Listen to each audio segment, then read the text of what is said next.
সেই সাথে পুলিশ কিন্তু ধাওয়া পাল্টা দিচ্ছে। এই মানিক মে এভিনিউ থেকে আপনারা দেখতে পাচ্ছেন সংসদের সামনে যে এইচএসসি পরীক্ষারত শিক্ষার্থীরা অবস্থান কর্মসূচি পালন করছিল তাদেরকে কিন্তু পুলিশ ছত্রভঙ্গ করে দিয়েছে এবং এই মুহূর্তে সংসদ ভবনের সামনে থেকে কিন্তু পুলিশ তাদেরকে সরিয়ে দিচ্ছে এবং সেই সাথে বলা চলে যে এখানে সে সকাল থেকে তারা যে তাদের দাবি জানিয়ে এসেছিল সেই দাবির প্রেক্ষিতে তারা কিন্তু সংসদ ভবনের সামনে অবস্থান করছিল এবং এই মুহূর্তে কিন্তু পুলিশ ধাওয়া পাল্টা করছেন শিক্ষার্থীদেরকে। আমরা দেখতে পাচ্ছি মানিক মে এভিনিউর সামনে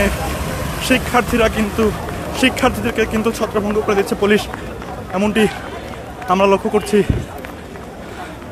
অর্থাৎ বলা চলে কিছুক্ষণ আগের পরিস্থিতি যদি আপনাদেরকে বলতে চাই তাহলে এখানে যে এইচএসসি পরীক্ষার্থীরা ছিল তাদেরকে কিন্তু ছত্রভঙ্গ করে দিয়েছে পুলিশ।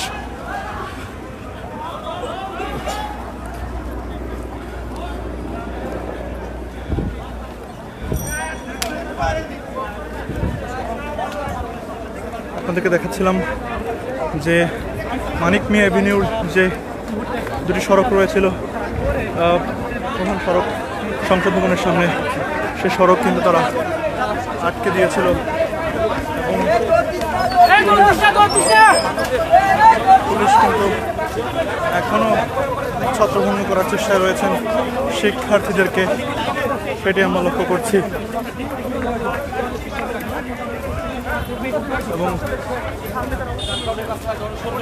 গণমাধ্যম কর্মীরা এখানে উপস্থিত হয়েছেন এবং শিক্ষার্থীরা এই মুহূর্তে তারা কিন্তু ধানমন্ডি যাওয়ার যে সড়ক রয়েছে সেই সড়কটিতে অবস্থান করছেন। আমরা সরাসরি যুক্ত করেছি বার্তা 24-এর পর্দার মাধ্যমে আপনাদেরকে। আপনারা দেখতে পাচ্ছেন শিক্ষার্থীরা কিন্তু এই যে ধানমন্ডি যাওয়ার দিকে যে সড়কটি রয়েছে সেখানে অবস্থান করছেন এবং পুলিশ কিন্তু সেদিকে অগ্রসর হচ্ছে আমরা দেখতে পাচ্ছি। এবং আপনারা জানেন সংসদ অধিবেশন চলাকালীন সময় কিন্তু শিক্ষার্থীরা সেখানে অবস্থান করছিলেন এবং বলা চলে শিক্ষার্থীরা কিন্তু এখনো এবং তারা ইট নিক্ষেপ করছে। দর্শক, তারা কিন্তু ইট নিক্ষেপ করছে পুলিশকে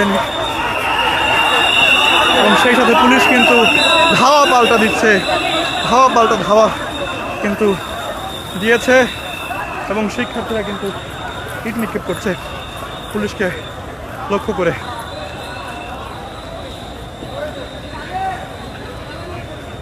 দর্শক, বার্তা 24-এর মাধ্যমে সরাসরি যুক্ত করেছিলাম মানিক মে এভিনিউ থেকে। আপনারা দেখতে পাচ্ছেন সেখানে আন্দোলনরত যে শিক্ষার্থীরা ছিল তাদেরকে কিন্তু ছত্রভঙ্গ করে দেওয়া হয়েছে এবং এই মুহূর্তে পুরোটাই বলা চলে যে আইন শৃঙ্খলা বাহিনীর নিয়ন্ত্রণে রয়েছে পরিস্থিতি।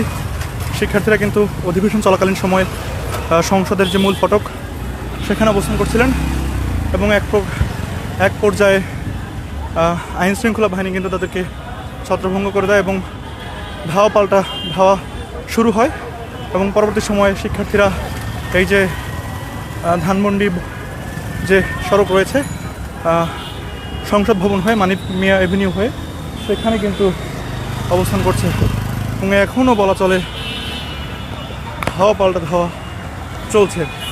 দর্শক, বার্তা 24 পর্দার মাধ্যমে আপনাদেরকে সরাসরি যুক্ত করেছিলাম সংসদ ভবনের সামনে থেকে।